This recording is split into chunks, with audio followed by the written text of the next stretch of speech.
leave it, headache, bad night. I'll tell you where I went last night, right? You know, I go out with my showbiz friends. You know Tom York out of Radiohead?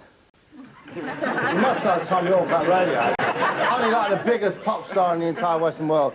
I went out of him, right? I'll tell you why. He phoned me up. He's in the right state. He's just broken up with his girlfriend. He scouted with Raquel out of Coronation Street, the one who dumped Curly and went to live in Malaysia.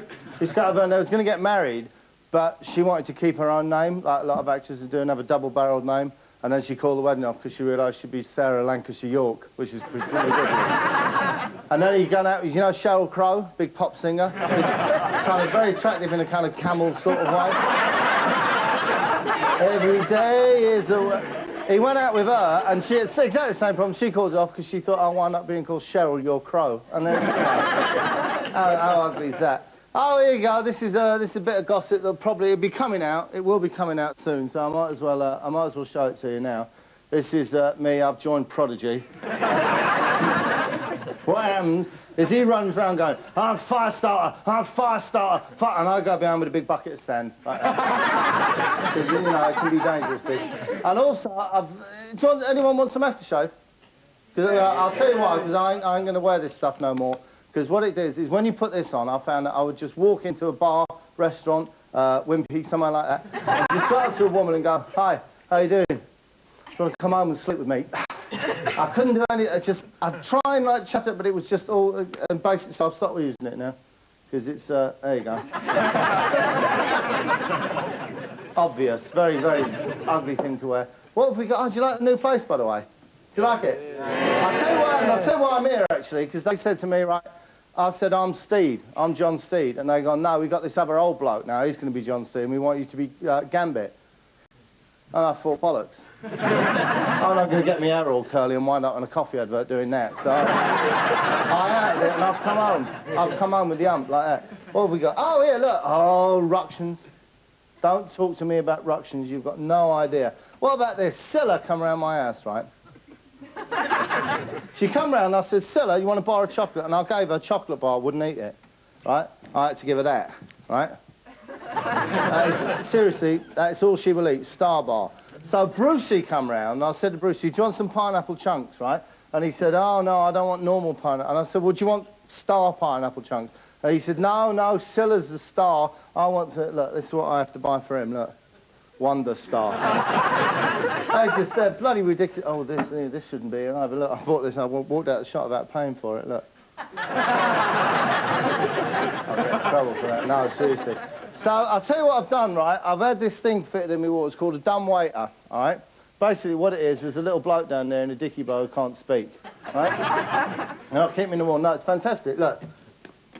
Right, say for instance, right? Say for instance you got this, right? What you got there is some sort of commando, some sort of freedom fighter engaged in a fight with a big army. There he is. Obviously a rebel, some coming out of the jungle. And here, look. Some perfectly ordinary lemon. See? There you go. What you do is you put it in here. Look. Ready?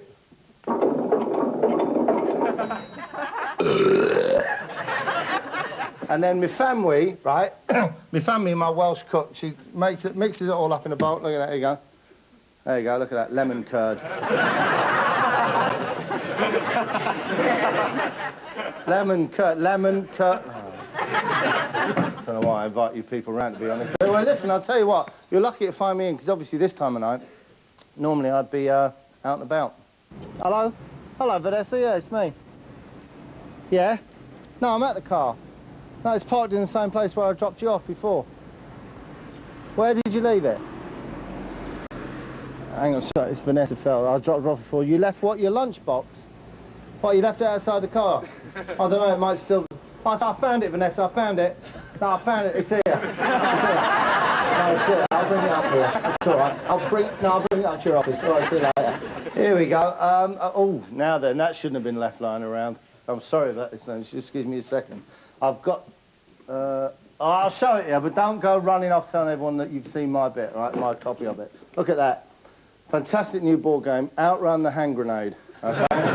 that is the biggest game in America. Come Christmas, forget about Teletubbies. That will be the big Christmas game, but you can't get it in this country yet. I've just bought my one from the States. Fantastic. Hours and hours of fun for all the family. Outrun the Hand Grenade. superb game, but I bet one of my dopey cleaners has left that there, right? I know who it is, it's the baby one. It's all right when Ginger does it. And that one always makes a mess for it. Right, I'll tell you what we got, right? So what do you know about me? You know I make all these fantastic programs, and here's one I made. It's about a very, very good friend of mine in Canada. It's in the United States of America, Canadian border. And fantastic tale to tell. He once met a grizzly bear, the North American bear, which is the most dangerous animal in the world, right? Apart from a lion. Or a tiger or a snake or one of them Australian spiders that bite you. But nevertheless, it's a pretty frightening animal, right? And this is his story about meeting it. I'm standing here like this, and I'm watching this thing coming at me just streamlined. Now, his ears are pinned back, and the fur's in real tight, and he's coming real fast, low to the ground. And now we're on it's not winter then, we're on almost like a field of grass, and he hits maybe 20 feet in front of him, and he hits the brakes, and he just slides all the way. Right, he's in a car, obviously. It's a bear in a Ford Capri, all right? Now, I'm standing here, the old man just ends up right here, just like this, that close. Now, he's about like this, and he's looking up at me like this. Now, I've lost all my faculties. I've shit myself, I've pissed myself. Hang on, what, now? You... Well, we'll just carry on filming anyway. And, I'm all done. I'm standing there, and I am just absolutely shell-shocked. And I'm looking at this bear, and it wasn't so much the size of the bear or those little beady eyes for that massive skull, those little beady eyes that just sink back. It was the stench. Which, funny enough, is exactly the same story as the bear tells. It wasn't just your size or your little bit, it was the stench, man. Oh, that son of a bitch. I mean, at this distance, he's here now. And I'm right here. And I'm looking at him like this. And, of course, I'm not moving because I'm off in another world. I'm so scared. Yeah, you're in the planet of Puma Pantsonia. Anyway, come on, let him carry on, tell his story. And we're playing this game back and forth and looking, and I'm waiting in my mind for something to happen, someone to make the first move. Well, he makes the first move. He comes in with his snout, and just like a horse. I'll tell you the great thing about this, but he's telling this story, right, about the bear coming and hitting into him, but he's more than just he's the greatest storyteller because he lives it. He acts it out in the way that I do. Have a look at it. Like a horse bucking you, like this. He snaps me in the chest, everything he's got. So now I fly back. There we go. That's fantastic. Why you back up like this?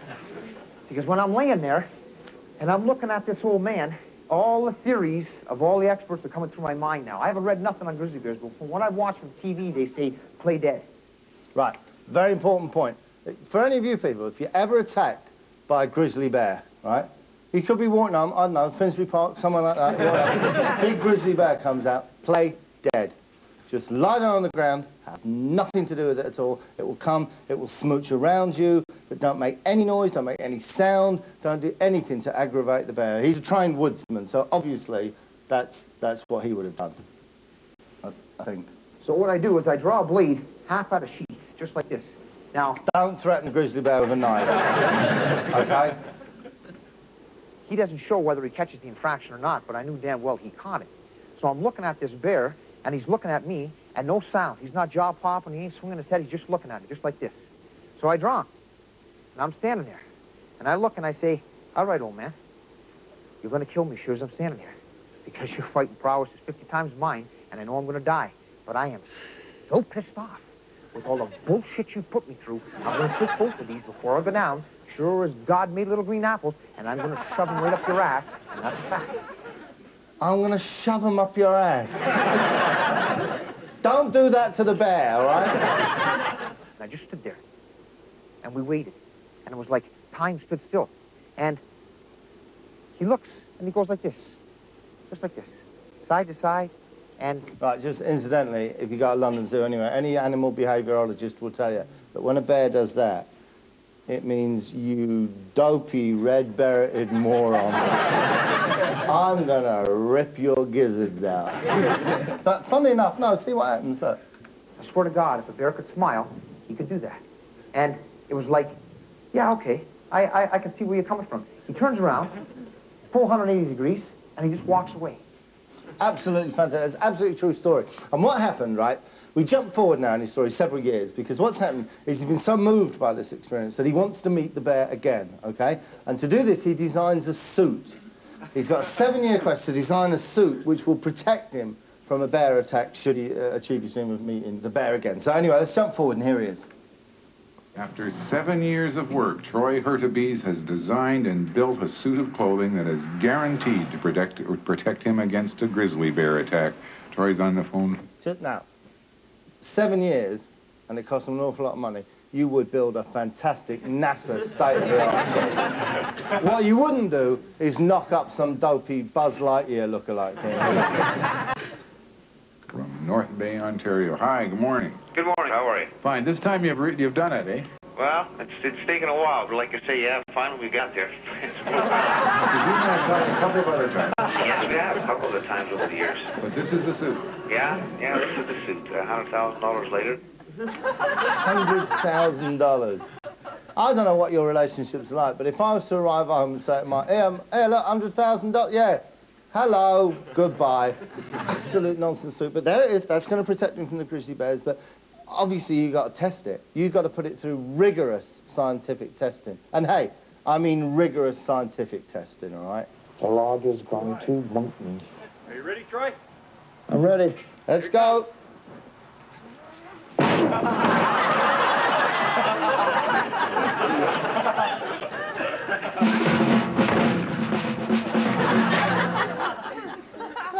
Just one point on this one. They've shot the suit with the gun. Fine. It hasn't penetrated the armor because it hasn't burst the balloon. It has split it in two in the middle, though. Anyway, let's carry on. Just one thing. I don't know if you're with me on this, but I'm noticing a basic design fault in this suit when it comes to tackling a grizzly. But let's carry on.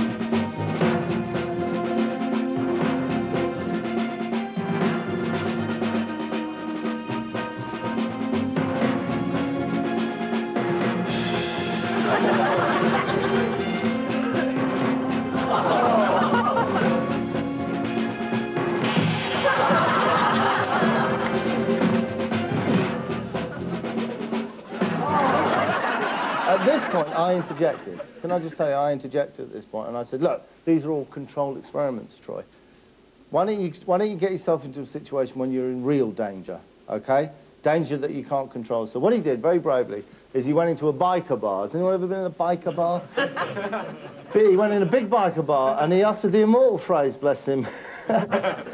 Hey, which one of you camp faggots owns the Harley Davidson outside?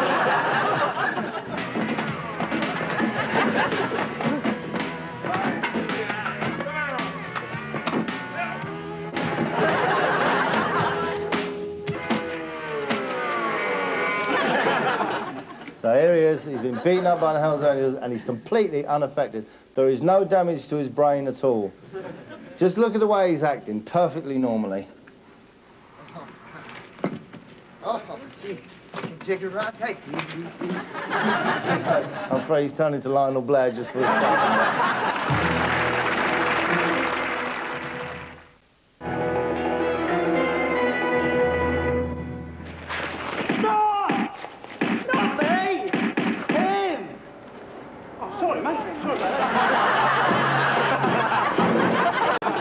Now, I'll tell you what I'm going to show you. I was showing you my man with the grizzly bear. We'll come back to him in a minute, but oh, that's a hell of a long walk in the new house.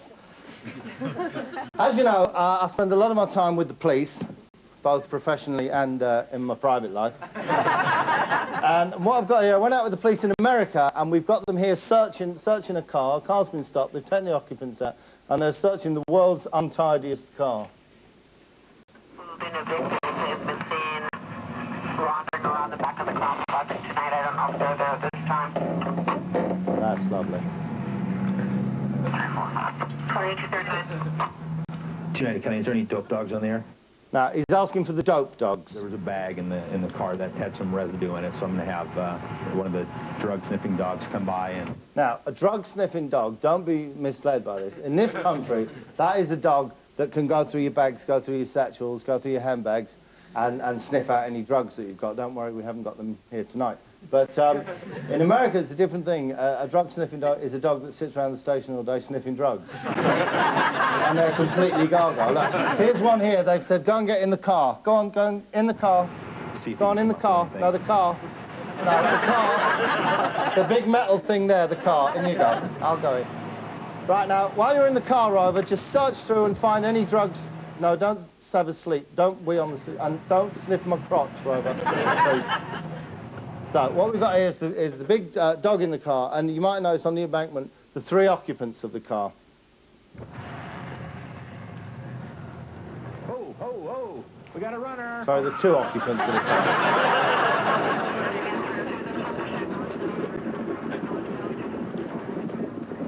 Right, so there's a little chase going on. You can decide any time to exercise these rights and not answer any questions or make any statements. You understand those rights? Did you even, for a second, consider the fact that there was a big German Shepherd that was walking around inside that car? Yes, sir. You ever been bit by one of those police dogs? Yes, sir. You have? Would it have been worth it? No, sir. No? Now, can I just say something? What he's saying here sounds sensible. You fooled, you ran away, didn't know he had a big dog.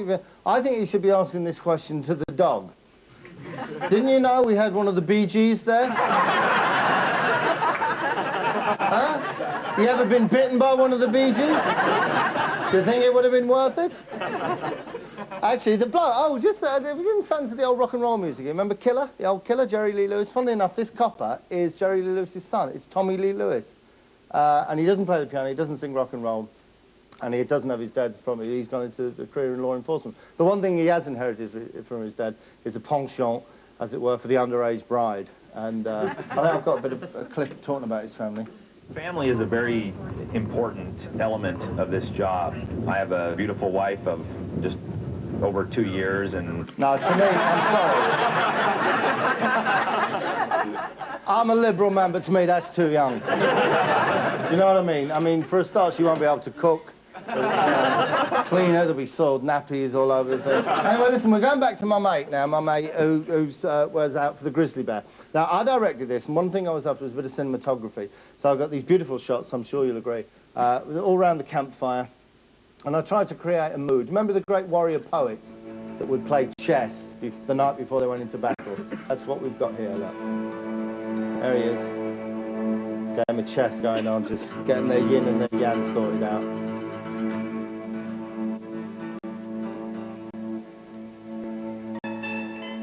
Beautiful juxtaposition there of the knife and the chess. Absolutely marvellous. I'll tell you what it is, it's Brechtian. Except, of course, they're not actually chess pieces, are they? They're just bits of melted candle wax that they were pushing around on a board. But I remember saying to him at this point, do something tough. Do something, a real tough guy thing. Go on. Go on, Troy, do something. That's it. What are you going to do? Light your cigarette off a flaming log. Go on, Troy. No, just stop it now. You make the... No, you've burnt all the tassels on your hat now, haven't you? But one thing I did ask them to do was, could you tell me some stories that, you know, that illustrate just what hard men you are, how you've looked at danger and gone, ha-ha, in the face of it? It's one of the reasons why I went to Vietnam, I suppose. Sorry, this man's telling a story about being in Vietnam, just incidentally, apropos of nothing, this is several years ago. He's now one of the leading toy manufacturers in the United States of America, multi-millionaire. Sorry. It was for the fun, travel, and adventure, and to get a feel for what it was like in combat. We were out on a mission that had a real quiet area of operation. Nothing happened, and we were getting fidgety and needed to fix, and so we played the game that we called Outrun the Hand Grenade. And, you pull the hand grenade out of your belt, you pulled the pin, you popped the spoon, and you had to set it at your feet. You couldn't throw it at your feet. You had to pop the spoon, set it at your feet, and then your choice was to either run just as hard and fast down the trail until it went off, or what? A choice is when one thing keeps you alive and the other thing might give you a life. Run down the trail or get blown up. Okay, they're off. They're off in search of the great grizzly bear, and they've got the big suit. And I kind of thinking all the time I was making it, there is a basic design fault. You've got a big suit. You're all in. Bears live in kind of mountains, don't they? Hilly terrain. But obviously they're the experts, not me. by the time he gets around to about the corner of that ridge line, We expect the bear to be taking offense to him being in its territory, and we'll be hitting him somewhere there. Now, why is the bear, this is the other thing I didn't say, why is the bear going to take offence at him being in his territory? Seems not, until I realised that what they do is they go dressed as Frank Spencer meets Mr. Pastry. This is Ron.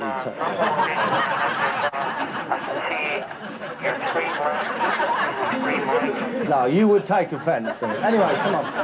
You know, this might sound a little crazy. I mean, all this research and all this time and hope and stuff like that, but my honest opinion, if a grizzly's feeding on that food up there that he's killed or whatever, wherever he is, I'm going to round that bend, and he's going to take one look. He's going to be gone so fast, make your head spin.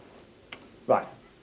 You're going to get the stuff on, the big, heavy armour, okay, to protect you from the bear. You're going to walk up the hill, across the little lake, through the trees, around the corner to the bear, and he's going to be frightened and run away. Well, I think we all want to see you do that, Troy. So we're with you 100%. Off you go, off into the mountains, and take on the grizzly bear. Oops.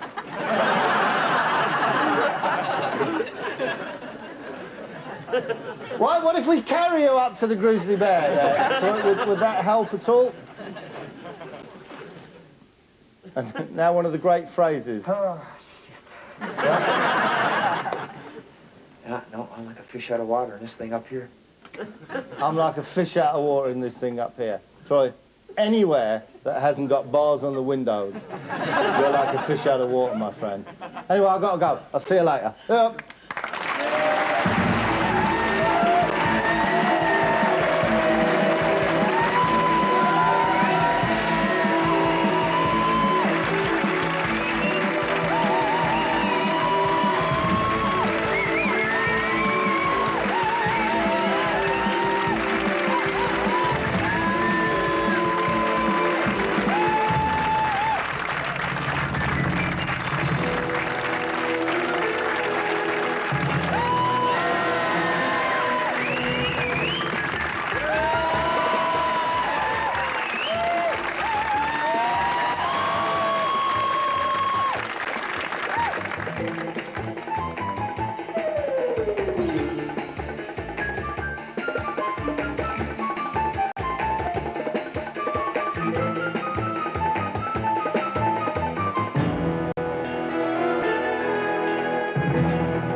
Oh, lovely, thanks.